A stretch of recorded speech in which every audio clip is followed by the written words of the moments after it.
2 Timóteo, capítulo 1, de 8 a 12. Não te vergonhes, portanto, do testemunho de nosso Senhor, nem do seu encarcerado que sou eu. Pelo contrário, participa comigo dos sofrimentos a favor do Evangelho, segundo o poder de Deus que nos salvou e nos chamou com santa vocação. Não segundo as nossas obras, mas conforme a sua própria determinação e graça, que nos foi dada em Cristo Jesus, antes dos tempos eternos, e manifestada agora pelo aparecimento de nosso Salvador Jesus Cristo, o qual não só destruiu a morte, como trouxe à luz a vida e a imortalidade, mediante o Evangelho, para o qual eu fui designado pregador, apóstolo e mestre, e por isso estou sofrendo estas coisas. Todavia não me envergonho, porque sei em quem tenho crido, e estou certo de que Ele é poderoso para guardar o meu depósito até aquele dia. Se você puder, mantenha esse texto aberto durante a palavra desta noite. As palavras que uma pessoa diz antes de morrer são palavras revestidas de muito significado. Paulo estava preso no calabouço em Roma, aguardando o momento de ser executado pelo carrasco. E Paulo tinha a Timóteo como um filho na fé e um filho mesmo. Ele tinha a Timóteo como um filho no sentido mais amplo da palavra. Ele vai dizer, tu, porém, meu filho. Essa é uma expressão do apóstolo a Timóteo várias vezes. Timóteo era um pastor em Éfeso, onde enfrentava desafios em diversas direções. E aqui Paulo se coloca como exemplo no testemunho de Cristo. E ele traz uma palavra de encorajamento para Timóteo perseverar no combate da fé. E aqui dos versos 8 a 12 tem-se uma das maiores frases da Bíblia. Não sei se você observou, mas esse texto, do verso 8 até o verso 12, ele só tem vírgulas e ponto-vírgulas. O que significa que ele precisa ser lido numa lufada de ar só até o final. O que nos diz que esta grande frase, ela tem uma unidade. É uma frase comprida, das mais compridas de toda a Bíblia. O apóstolo fala aqui, em primeiro lugar, do testemunho do Evangelho. A palavra Evangelho aparece 2 vezes aqui nesse texto. O Evangelho, que é uma boa notícia, precisa ser comunicado, precisa ser anunciado. O apóstolo vai dizer aí, para o qual fui designado pregador, apóstolo e mestre. E Paulo nos diz aqui que esse ministério do Evangelho implica em um custo. E a materialidade, ou uma materialidade desse custo, está na própria realidade do apóstolo. Ele diz, estou encarcerado. Essa era a sua segunda prisão em Roma, agora no calabouço, como dissemos, aguardando a morte. E aí você observa aqui a expressão do apóstolo, a palavra sofrimentos a favor do Evangelho. Ou quando ele diz, por isso estou sofrendo estas coisas. E ele fala do testemunho de nosso Senhor. A palavra original para testemunho é martírio. A palavra testemunha era a palavra mártir. E mais tarde, mártir veio ser a pessoa que sofreu tormentos ou a morte pela fé cristã, ou a pessoa que sofre por sustentar as suas crenças ou as suas opiniões. Por isso, mais tarde, a palavra testemunho ou martírio veio a significar literalmente morrer por causa do testemunho de Cristo. Morrer por defender o testemunho. E o que essa palavra então nos transmite é que nesse mundo testemunhar de Cristo tem um custo. Não é possível testemunhar sem que isto nos custe algo. Sustentar e defender sua fé em Cristo neste mundo sempre implicou em algum sacrifício. É preciso sacrificar algo, e em alguns casos dá-se o sacrifício da própria vida, como aliás em alguns lugares do mundo hoje, cristãos, por causa do Evangelho, estão sacrificando a própria vida. Em segundo lugar, observe, Paulo fala da vergonha do Evangelho. O sofrimento em prol do Evangelho, ele pode produzir um efeito sobre a imagem de uma pessoa que vive para o Evangelho. Paulo, por exemplo, ele diz, encarcerado. E o conselho de Paulo a Timóteo é, não te envergonhes, portanto, do testemunho de nosso Senhor, nem do seu encarcerado, que sou eu. Pelo contrário, participa comigo dos sofrimentos a favor do Evangelho. Portanto, ele diz, não te envergonhes. Por que Paulo responde? Por que Paulo usa essa expressão, portanto? Ele vai dizer, Timóteo encontrou e conhecia uma fé sem fingimento desde a sua infância. Ele diz nos versos anteriores, fé que habitara em sua avó Lóide e em sua mãe Eunice. E Timóteo recebeu um dom de Deus e foi constituído ministro pela imposição de mãos dos apóstolos. E este espírito que se via pelo dom em Timóteo e que foi dado por Deus e reconhecido pela imposição das mãos do apóstolo, não era, diz aqui, um espírito de covardia, mas de poder, de amor e de moderação. Deus não nos deu, diz aqui o apóstolo, um espírito de covardia, mas de poder, amor e moderação. A covardia se encolhe, ela se retrai. Ao contrário, o poder, o amor e a moderação são coisas que se manifestam. São realidades que se expressam, se aplicam, que vêm para a luz. A covardia se esconde, se abstém e se omite. Há na covardia um recuo, uma passividade, mas no poder, no amor e na moderação há uma aplicação, há um empenho, há uma atividade. Logo, se Deus não nos deu o espírito de covardia, mas de poder, de amor e moderação, então, diz o apóstolo, portanto, não te envergonhes do testemunho de nosso Senhor, nem do seu encarcerado que sou eu. Pelo contrário, participa comigo dos sofrimentos a favor do Evangelho. A vergonha, então, seria filha desse espírito de covardia que se esconde, que se abstém e que se omite. Há na vergonha, assim como na covardia, um recuo, uma passividade. Porém, Paulo diz, se temos esse espírito de poder e moderação, logo participa comigo dos sofrimentos a favor do Evangelho. Participar é um verbo que implica em ser ativamente, assertivamente envolvido, aplicado.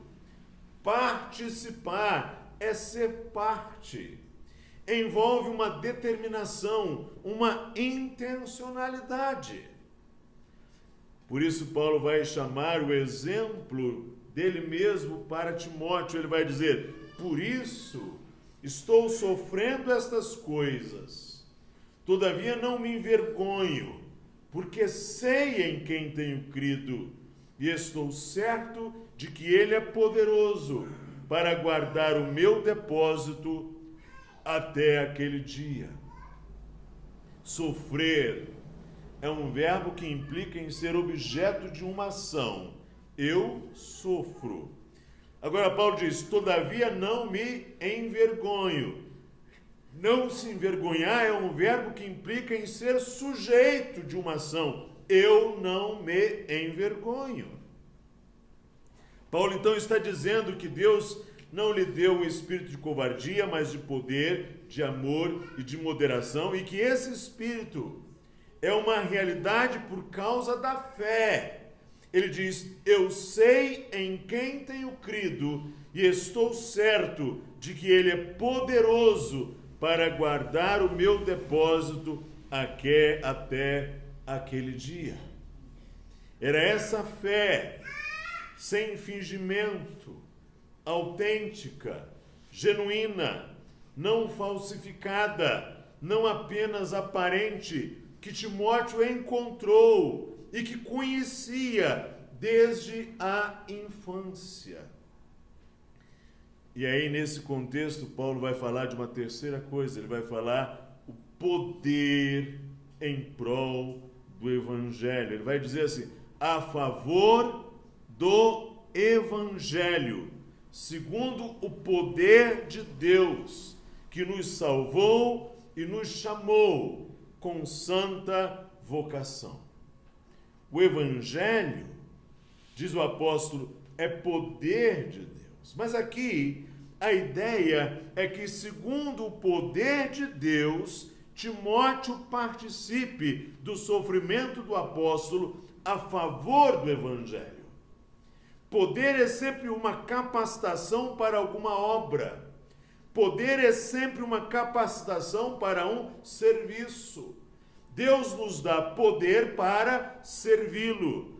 E servir é ser servo. E quem tem poder, então, não fica exaltando o poder. Quem tem poder, exalta o Senhor, serve ativamente. Ter poder é servir humildemente. Ter poder é o contrário da vanglória ou do orgulho pessoal. É este poder de Deus que habitava Paulo, que o habilitava a servir ao Evangelho em meio a sofrimentos e mesmo encarcerado. Era este poder de Deus que habilitava Paulo, ali preso, continuar servindo a Deus, servindo a causa do Evangelho, mesmo em meio a sofrimentos. O apóstolo fala, em quarto lugar, do Deus do Evangelho. Ele vai dizer que o Evangelho comunica que a salvação é um ato da iniciativa de Deus. Ele diz ali, observe, Deus que nos salvou e nos chamou com santa vocação. Ele diz, salvou. A ideia é que Deus realizou uma salvação por meio do Calvário. Aqui faz referência à obra de Cristo realizada na cruz.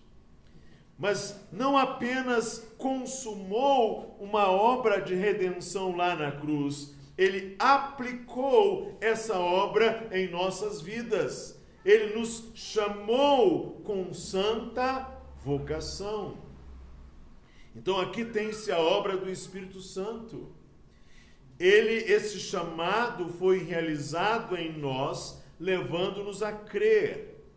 A ideia de santa vocação ou santa chamada é que ela não é uma chamada humana comum.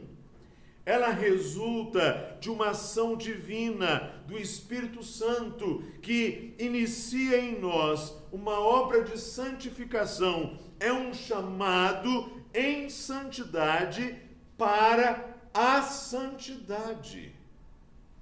Deus nos salvou e nos chamou, e o apóstolo vai dizer, não segundo as nossas obras, não com base em algo em nós, nem mesmo com base numa previsão de fé em nós. Nos salvou e nos chamou não com base em alguma coisa em nós mesmos. Não tínhamos nada para oferecer em contrapartida. Ele nos salvou, observe o que diz o texto, no verso 9, e nos chamou conforme a sua própria determinação.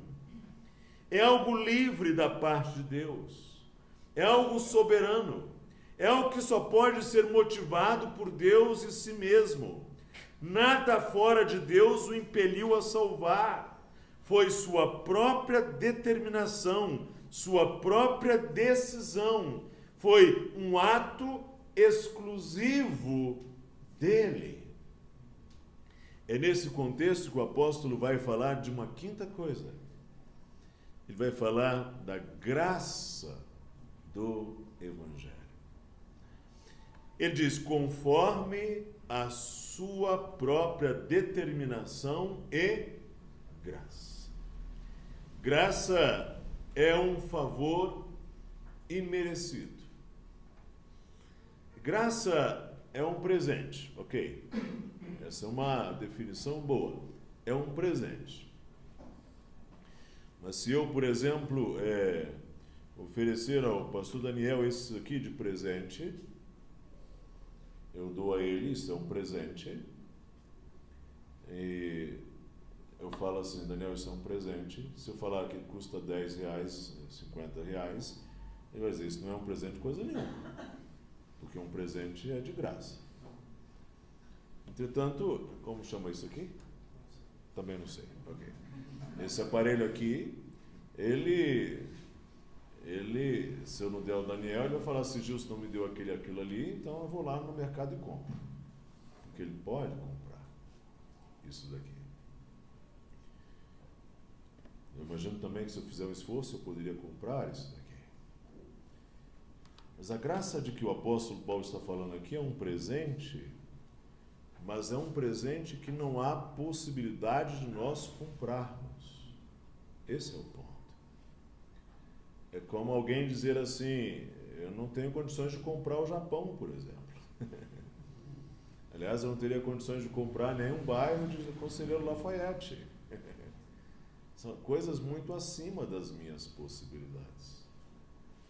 E aqui o apóstolo Paulo está falando de uma coisa definitivamente muito além da nossa possibilidade de adquirir ou comprar ou merecer. Isso é graça. Graça é contrário de mérito e pagamento. O dom gratuito de Deus é a vida eterna. Pela graça sois salvos, não vem de vós, é dom de Deus. E aqui diz que essa livre determinação e graça de Deus não ocorreu sob as contingências do tempo e do espaço, ou da história do homem, não começou na história, no mundo criado, e então voltou para Deus. Não, o apóstolo diz que foi por sua determinação e graça antes dos tempos eternos. Isso diz para nós, então, meus amados irmãos, uma coisa extraordinária que nós encontramos na Bíblia e revelado às claras em todo o Novo Testamento. É que a salvação de pecadores faz parte de um plano eterno, faz parte de um propósito eterno, faz parte de um desígnio eterno.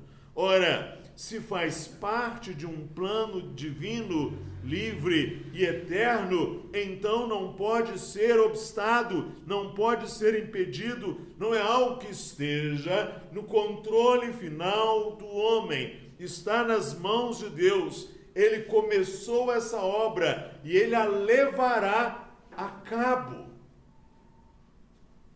Andando pelas cidades do Brasil, e mesmo em nossa cidade, eu vejo lá algumas obras, e em nossa cidade nós temos 2 edifícios que foram começados, mas não foram concluídos. Não sei se isso existe aqui em Lafayette, obras começadas e não concluídas. Eu e minha esposa estamos com essa indagação se a nossa vai concluir também.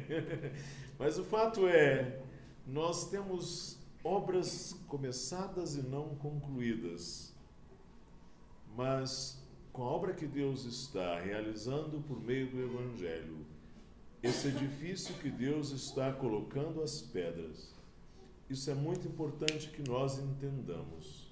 Essa é uma obra que foi começada, lançados os fundamentos, erguidas suas colunas e paredes, e o Senhor vai colocar a última pedra.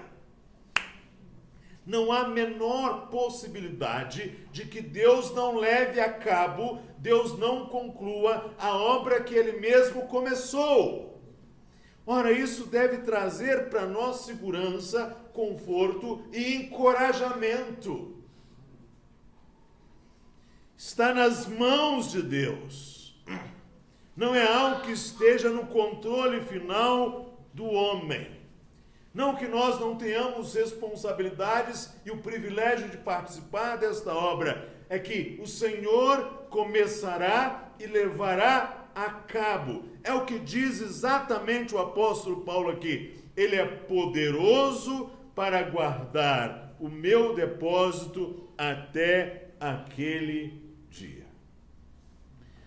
Deus não apenas salvou e chamou, Ele também vai guardar e consumar. Ele é poderoso. Nós não somos guardados porque nós somos fortes. Nós somos guardados porque Ele é poderoso e Ele é forte. Agora, guardar o depósito até o final, o que é esse depósito? Aliás, essa palavra aparece 3 vezes nessas 2 cartas a Timóteo, e Paulo usa esse par de palavras, guardar o depósito. As mesmas palavras no verso 12, depois no versículo 14, e ainda em 1 Timóteo 6:20. Presume-se então que o meu depósito não é o que eu confiei a Deus, mas aquilo que Deus confiou ao apóstolo, a saber, o Evangelho. O sentido, pois, é este. Paulo podia dizer que o depósito é meu, porque Cristo lhe confiou. Contudo, Paulo estava persuadido de que era Cristo que iria conservá-lo seguro até aquele dia. Cristo cuidará do seu depósito. E agora Paulo está confiando a Timóteo, e Timóteo pode ter essa mesma segurança. Um pastor britânico chamado John Stott, ele diz algo muito interessante a esse propósito. Ele diz: aqui há um estímulo muito grande. Em última análise, é Deus mesmo quem preserva o Evangelho. Ele se responsabiliza por sua conservação. Podemos ver a fé evangélica encontrando oposição em toda parte, e a mensagem apostólica sendo ridicularizada. Talvez vejamos uma crescente apostasia crescer na igreja. Muitos de nossa geração abandonando a fé de seus pais. Mas não temos nada a temer. Deus nunca permitirá que a luz do Evangelho apague. É verdade que Ele o confiou a nós, frágeis e falíveis criaturas. Ele colocou o seu tesouro em frágeis vasos de barro, e nós devemos assumir a nossa parte na guarda e na defesa da verdade. Contudo, mesmo tendo entregue o depósito aos cuidados de nossas mãos, Deus não retirou de suas mãos esse depósito. Ele mesmo é, afinal, o seu melhor vigia. Ele saberá preservar a verdade que confiou à igreja. E isto nós sabemos, porque em quem depositamos a nossa confiança e em quem continuamos a confiar. É Deus, Deus mesmo, quem vai guardar e preservar esse bom depósito que ele confiou ao apóstolo até o dia final. E aí é nesse contexto que o apóstolo Paulo vai falar de o Evangelho de nosso Senhor Cristo e Salvador Cristo Jesus.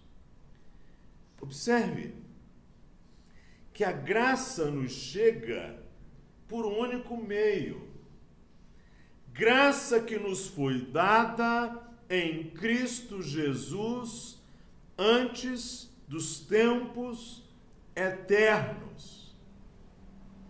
O plano eterno de Deus de salvar pecadores foi sempre por meio de Jesus Cristo. Jesus Cristo não é um acidente, um plano B, algo como se fosse uma carta sacada da manga. Jesus Cristo não aparece porque algo deu errado. Jesus Cristo sempre fez parte do plano de Deus. E por ser parte de um plano eterno, a graça eterna de Deus, diz aqui o apóstolo, em Cristo, é manifestada agora pelo aparecimento de nosso Salvador Jesus Cristo, diz aí o verso de número 10. O Cristo que a nossa sociedade mais ou menos celebra no Natal e que mais ou menos celebra na Páscoa, ele foi enviado e toda a salvação passa, ou toda a graça da salvação passa por Cristo. E não há salvação fora de Cristo. Por quê? Porque ele destruiu a morte, diz o texto. Ele destruiu a morte, diz o verso 10. O poder da morte foi destruído por Cristo. Um dia, se o Senhor Jesus não voltar antes, eu e você vamos morrer. Não sei se já te informaram acerca disso, mas você vai morrer um dia, se Cristo não voltar. E o poder da morte foi destruído por Cristo. Você pode atravessar aquele rio sem ponte com segurança, porque Cristo destruiu o poder da morte. E observe, diz aí o apóstolo ainda no verso 10, ele trouxe à luz a vida e a imortalidade. Vida é necessariamente estar em comunhão com Deus agora e eternamente, e imortalidade significa que a morte não tem a palavra final. Essa é uma coisa extraordinária da nossa fé, que o nosso Evangelho nos traz. É que os funerais do povo de Deus, nos funerais do povo de Deus se canta. Há uma fé que nutre-nos de esperança. Porque o Senhor Jesus, ele destruiu a morte e como trouxe à luz a vida e a mortalidade. E diz o apóstolo que essas realidades, elas nos chegam mediante o Evangelho. O apóstolo dirá então que não há salvação sem Cristo e não há salvação sem o Evangelho. O que isso diz para nós? Que se nós queremos que pessoas sejam salvas elas precisarão ter contato com o Evangelho. Provavelmente Jesus não vai chegar de manhã no banheiro daquela pessoa e com uma mão escrever ali alguma mensagem para que ela creia. O instrumento, o meio que Deus proveu para a salvação das pessoas a quem nós queremos ver salvas é o Evangelho. E isso é muito importante, nós já falamos um pouco hoje pela manhã. A graça, então, aqui o apóstolo vai, no raciocínio do apóstolo, a graça não está apenas lá no início, e a graça também não está apenas lá no fim, mas a graça está também em providenciar os meios. A graça de Deus levanta meios. E ele vai dizer aí, para o qual o Evangelho eu fui designado pregador, apóstolo e mestre, diz o verso 11. A graça de Deus sempre vai levantar meios. Exemplo de meios: a igreja, a pregação, a obra missionária, os pregadores. Paulo mesmo se coloca, para o qual o Evangelho eu fui designado pregador, apóstolo e mestre. Diga-se de passagem, 3 trabalhos bem cansativos.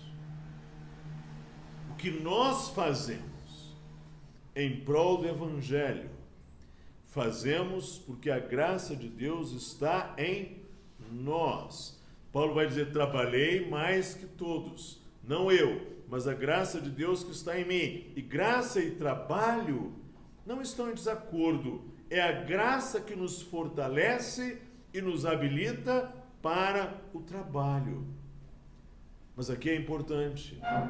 Quando uma pessoa trabalha muito para Cristo, ela não bate no peito orgulhosa e diz assim, eu consegui sozinho, eu fiz, eu realizei. Não.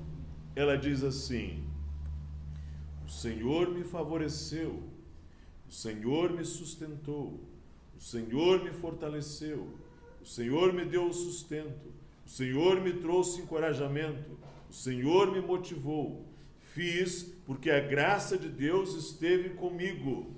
Foi a graça de Deus que realizou por meio ou por meu intermédio. Fui apenas um instrumento. Eu preciso finalizar. Agora vocês celebram 16 anos da Igreja Batista Histórica. São palavras finais do apóstolo Paulo. As últimas palavras do apóstolo estão nesta epístola.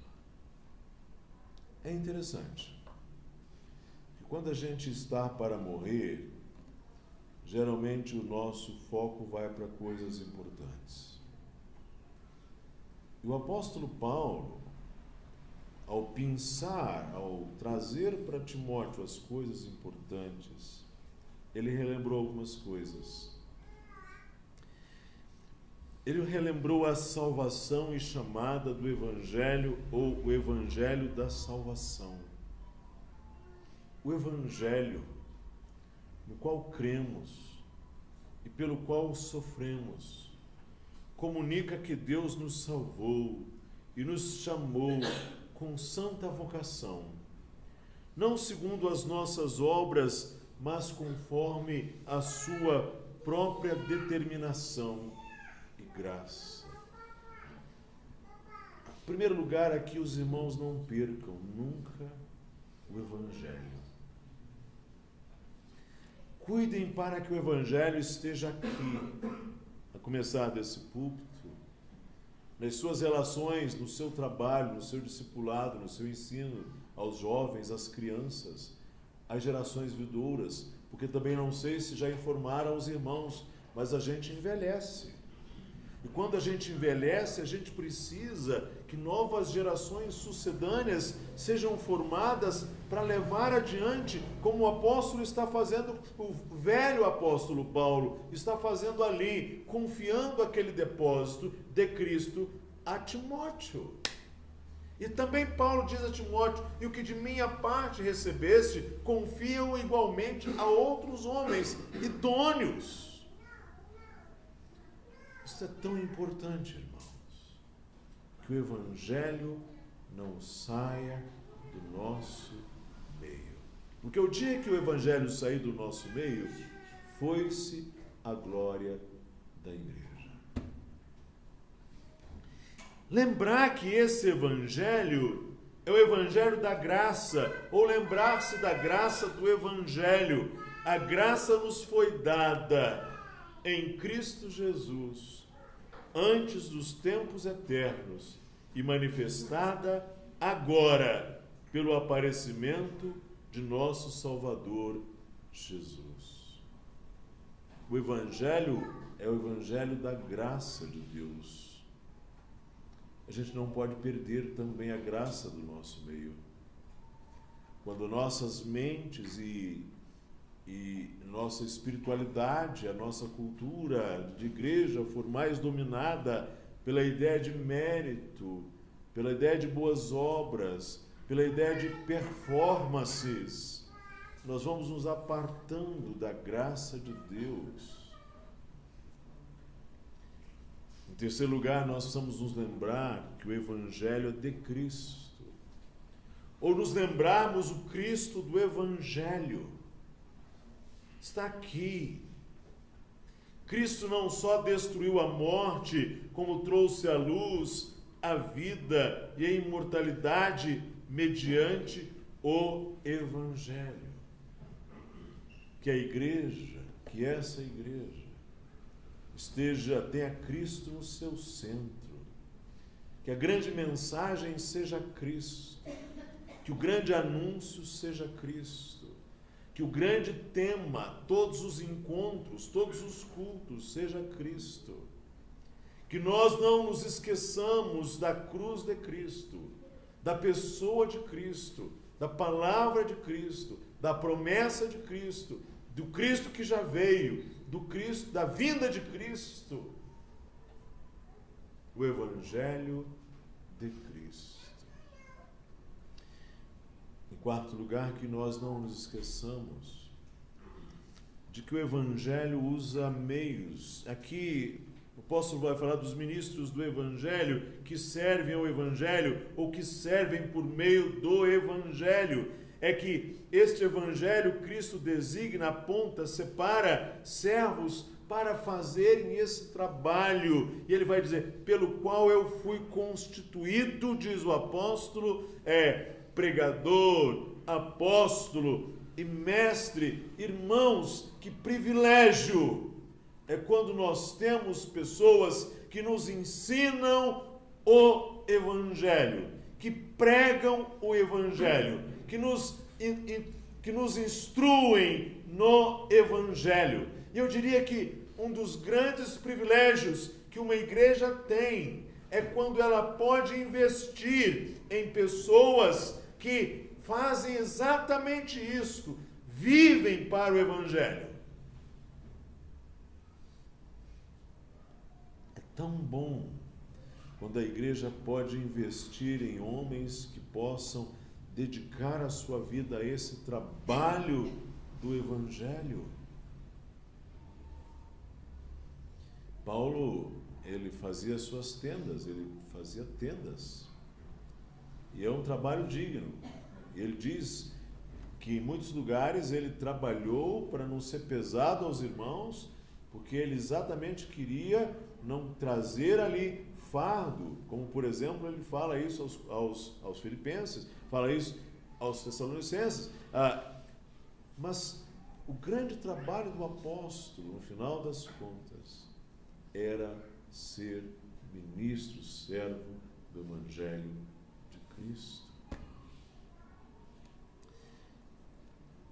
Em último lugar, Paulo nos recomenda, à luz disto tudo, a não nos envergonharmos do Evangelho. Paulo nos recomenda a um testemunho corajoso do Evangelho. Onde nós estamos, onde moramos, onde estudamos.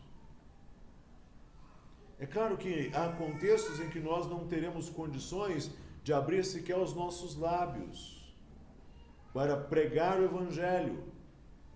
E talvez em alguns lugares nem seja exatamente o melhor contexto para isso, mas ainda ali nós precisaremos ser testemunhas coerentes do Evangelho do nosso Salvador.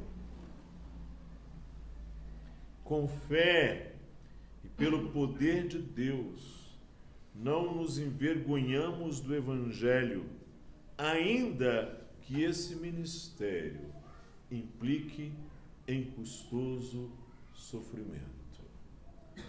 O Evangelho custou para Paulo, o Evangelho custou para Timóteo.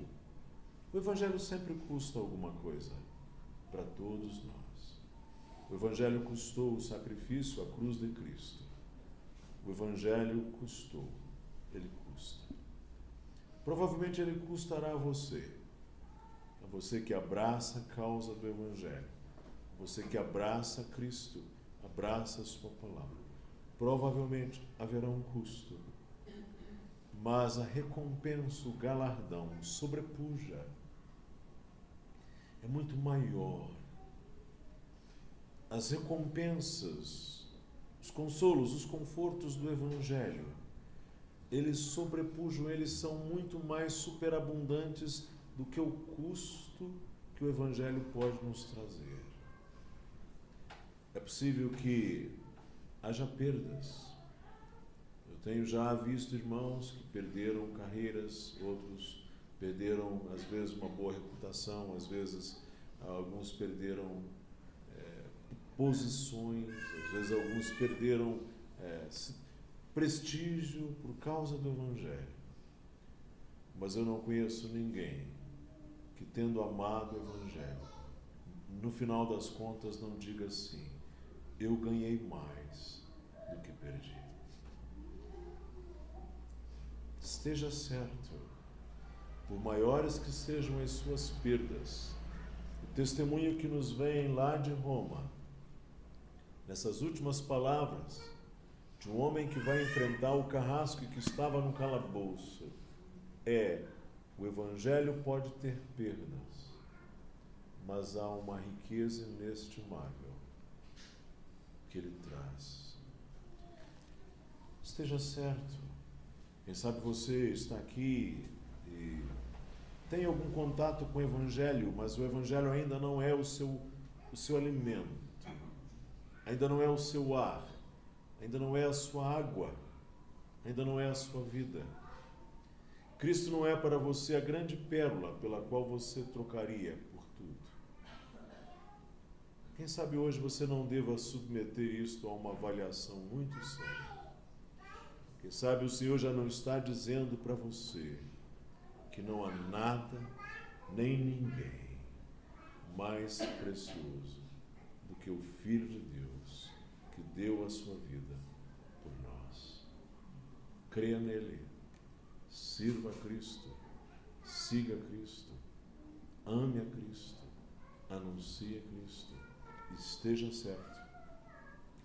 O Senhor, mesmo que isso lhe traga perdas, às vezes perdas na família, às vezes perdas com o pai, com a mãe, com os irmãos, perdas numa tradição familiar, perdas num círculo de relacionamentos sociais, perdas num círculo de relacionamentos profissionais.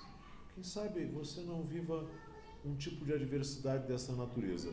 É possível que isso aconteça, mas saiba de uma coisa: o Senhor Jesus é fiel para estar ao lado dos seus filhos que, por causa do Evangelho, passam tribulações. Você vai desfrutar do conforto, da presença, do encorajamento de Deus. Você não vai se decepcionar por seguir a Cristo. Creia nisso.